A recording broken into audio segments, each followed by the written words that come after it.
নমস্কার, welcome to my YouTube channel. আজকে আমরা আলোচনা করব WBHRBতে ইন্টারভিউতে কীরকম কোয়েশ্চেন জিজ্ঞাসা করা হয় এবং আমাকে ইন্টারভিউতে কী কী প্রশ্ন জিজ্ঞাসা করেছিল। চলো শুরু করা যাক। সবার প্রথমে আমি রুমে গেলাম। আমার ইন্টারভিউ নিয়েছিলেন একজন ম্যাডাম এবং দুজন স্যার। আমি তাদেরকে উইশ করলাম এবং ওনারা আমাকে বসতে বললেন। তারপর ওনারা আমাকে আমার নাম জিজ্ঞাসা করলেন, কোথায় বাড়ি সেটা জিজ্ঞাসা করলেন, আর আমি বর্তমানে কি কাজ করছি তখন সেটা জিজ্ঞাসা করেছিলেন। তখন আমি HWC অর্থাৎ হেলথ অ্যান্ড ওয়েলনেস সেন্টার, যে কন্ট্রাকচুয়াল স্টাফ নার্সের পদ হয় সেখানে ছিলাম 15th ফিনান্সিয়াল কমিশনের আন্ডারে। সেটা বললাম। সেটা শুনে ওনারা আমাকে জিজ্ঞাসা করেছিলেন HWCটা কি। তা HWC মানে হচ্ছে হেলথ অ্যান্ড ওয়েলনেস সেন্টার বা সুস্বাস্থ্য কেন্দ্র, যেটা আরবান এরিয়াগুলোতে সাব সেন্টারগুলো আপগ্রেডেশন হয়েছে হেলথ অ্যান্ড ওয়েলনেস সেন্টারে।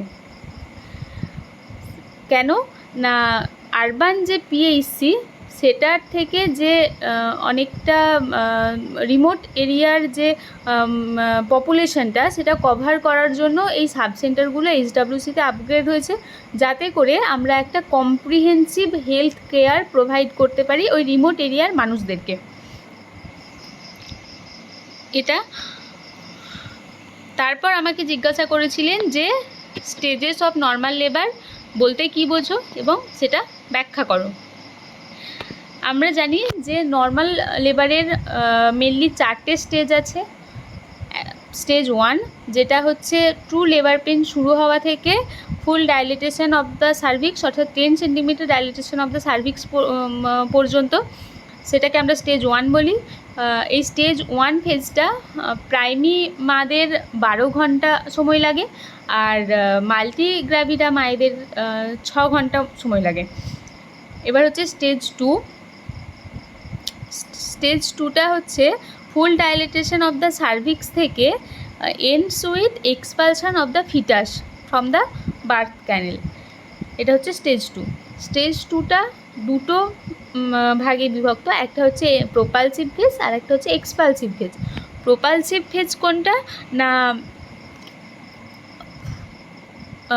ফুল ডাইলেটেশন হওয়ার পর থেকে যখন dissenting of the presenting part at the pelvic floor, সেটা হচ্ছে প্রোপালসিভ ফেজ। আর এক্সপালসিভ ফেজ সেটা হচ্ছে মায়ের বিয়ারিং ডাউন এফোর্ট থেকে ডেলিভারি অফ দ্য বেবি, সেটা হচ্ছে এক্সপালসিভ ফেজ। টোটাল যে সেকেন্ড স্টেজটা সেটা প্রাইমি গ্রাভিডা মাদের ক্ষেত্রে সময় লাগে 2 ঘন্টা, আর মাল্টিগ্রাভিডা মায়েদের ক্ষেত্রে সময় লাগে 30 মিনিটস।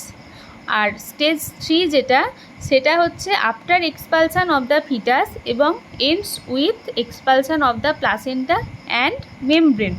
এটা হচ্ছে স্টেজ 3। এটা হচ্ছে বোথ প্রাইমি অ্যান্ড মাল্টিগ্রাভিডা মায়েদের 30 মিনিটস সময় লাগে। আর স্টেজ 4 সেটা হচ্ছে অবজারভেশন ফেজ। অ্যাটলিস্ট 1 আওয়ার আমাদের অবজার্ভে রাখতে হবে মাকে এবং বাচ্চাকে। এটা শোনার পর ওনারা আমাকে জিজ্ঞাসা করলেন যে ট্রু লেবার পেন বলতে তুমি কি বোঝো। না, ট্রু লেবার পেন মানে কি না, পেনফুল ইউটেরাইন কন্ট্রাকশান সেটা রেগুলার ইন্টারভেলে হবে। এই কন্ট্রাকশানের যে ফ্রিকুয়েন্সি, ইন্টেন্সিটি আর ডিউরেশান এটা গ্র্যাজুয়ালি ইনক্রিজ হবে। তার সাথে শো প্রেজেন্ট থাকবে, ব্যাগ অফ 4 ওয়াটার্স প্রেজেন্ট থাকবে, আর তার সাথে ডাইলেটেশন আর ইফাসমেন্ট হবে সার্ভিক্সের। আর এই যে পেনটা সেটা কোনো এনেমা বা সিডেটিভ দ্বারা রিলিভ হবে না। এটা গেল ট্রু লেবার পেন। আর সবচেয়ে শেষ কোয়েশ্চেন যেটা আমাকে জিজ্ঞাসা করেছিলেন সেটা হচ্ছে প্রেগনেন্ট ওমেনদেরকে পেশেন্ট বলা হয় না কেন।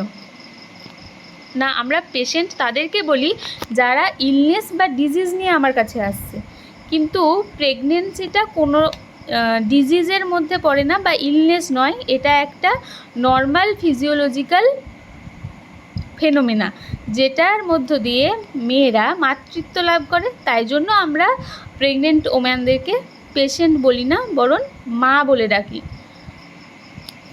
থ্যাংক ইউ দিয়ে আমি বেরিয়ে গেলাম। এটাই ছিল আমার ইন্টারভিউ এক্সপিরিয়েন্স। এরকম আরও কোয়েশ্চেন আনসার জানার জন্য বা এরকম ইনফরমেশান পাওয়ার জন্য আমার চ্যানেলটিকে সাবস্ক্রাইব করুন। Thank you.